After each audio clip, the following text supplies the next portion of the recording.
That's right. That's right, everybody. Every girl is crazy about a sharp dressed man. And today, in acting all from all angles, we are going to be talking about the 5 keys of acting to acting success: appearance, business craft, emotional fitness, financial fitness. We're going to be talking about appearance today. We're on appearance. Woohoo!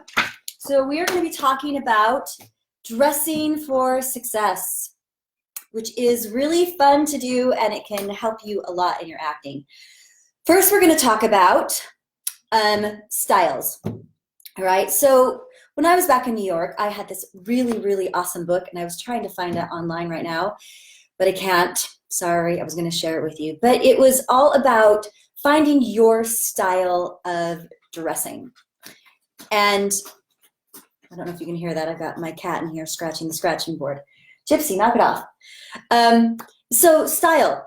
Finding your style. And this book divided it up into 5 different categories. And this was for women, but men, you can do that too, pretty much. So there was trendy, dramatic, sporty, romantic, and traditional.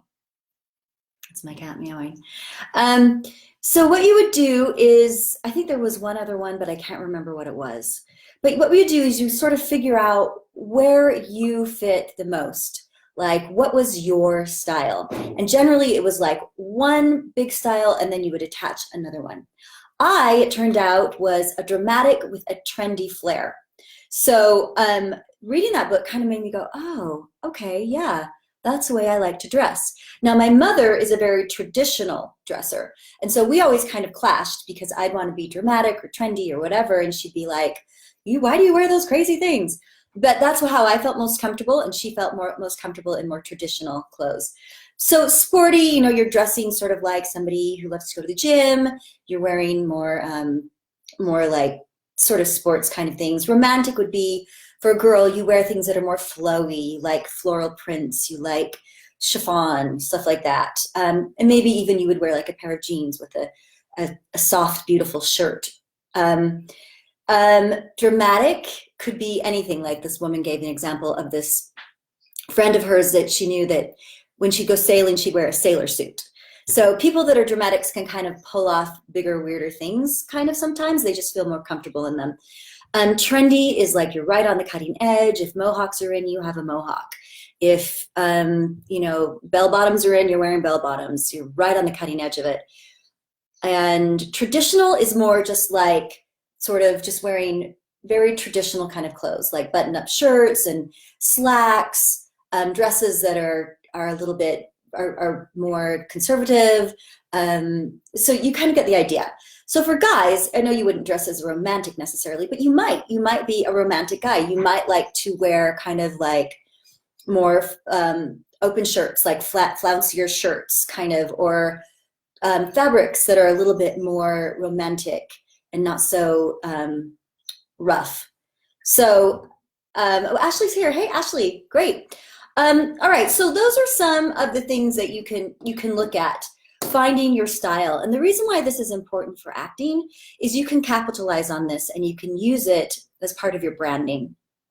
So like for somebody like me, I like to dress kind of dramatic, kind of a flair. When I go into an audition, I try to dress like the character, but I also sometimes will have a little something that is still me there. And my everyday life, when I like to wear earrings, sometimes I wear flashy makeup, I like to wear bright colors. I like to have at least one thing that I'm wearing that kind of stands out. That's my style, and that's what I found to use. Now, you may be entirely different. You might want to just be more understated, which is great too. So it's about finding your style and then using it for your brand as well, because it's part of your everyday life. Your branding is part of your everyday life. How you are as a person needs to go into your branding as well for your acting. Another thing I was going to talk about is dressing for success. So I think we all know what it feels like to get up in the morning and not get out of our pajamas or our sweats or whatever we slept in and just sort of putter around the house all day and do stuff that we need to do, especially like if we work from home or anything like that. We know how that feels, and we kind of are like, you feel kind of blah or whatever. But on the days where you get up, you get dressed, you take a shower, you get groomed, you put on makeup if you're a girl, you comb your hair great if you're a guy, you pick some nice sharp clothes to wear, just like in the song we were listening to. you feel better, don't you? I do. I know I do. I work from home a lot. I teach it in the evenings, but I do a lot of work here. And sometimes if I really want to perk myself up, I make sure I get up, I get dressed, I put on makeup, I do my hair, I do all that kind of stuff. And then you have this focus. So what I would like to do is I'd like to suggest that we all try that for this week. I challenge you guys to get up every morning, and I know some of you have work to go to and jobs, so you have to do this, but to get up, even if you don't have work to go to, and get dressed, like look your very best, do your makeup, do your hair, put on some really nice clothes that you like, and see what it does for you that week. See if it boosts your confidence, see if it helps you to feel more connected to yourself. Just experiment and see what it's like. I think that would be a really fun challenge. I'm going to do it too. So I want you to do that. Okay, so the next thing I do have a book for you. This is by the people that did the TV series What Not to Wear.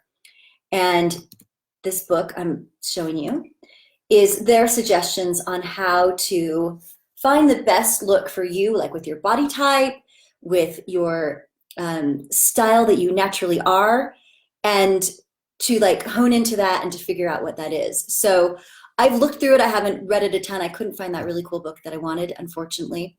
But these guys are amazing at dressing, and they're amazing at helping people look their best and find the way that they can express themselves through what they wear. So I really recommend that. We're going to keep it short today. I just wanted to challenge you to dress your best and to think about what kind of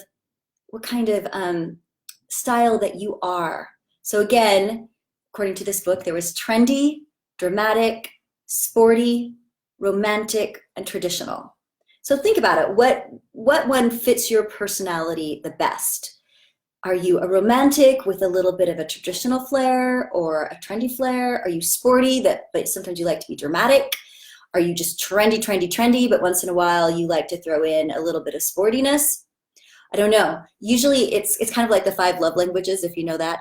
It's a little bit like that, finding your way of expressing yourself with that. Okay, so I think that's all I got for you today. Short and simple. The challenge of dressing fabulously. See how it feels. I'd love to hear back. For guys, also in this book I just put in, it has a whole section for guys too.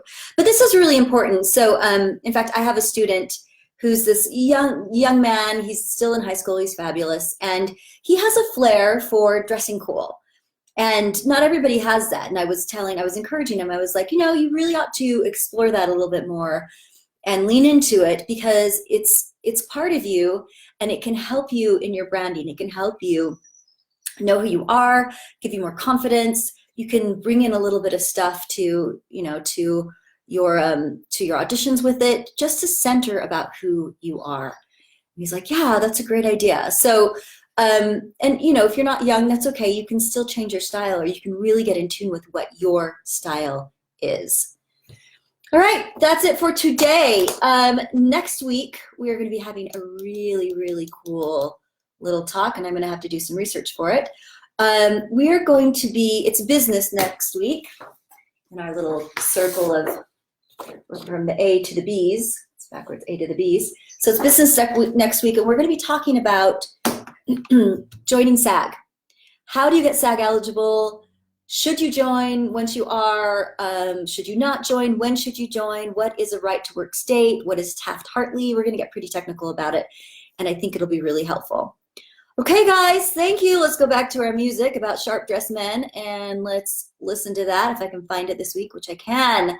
Cool. All right. If you have any comments, if you have anything you want, any questions you have any questions for me, please let me know and I'll help you out as much as I can. Here we go.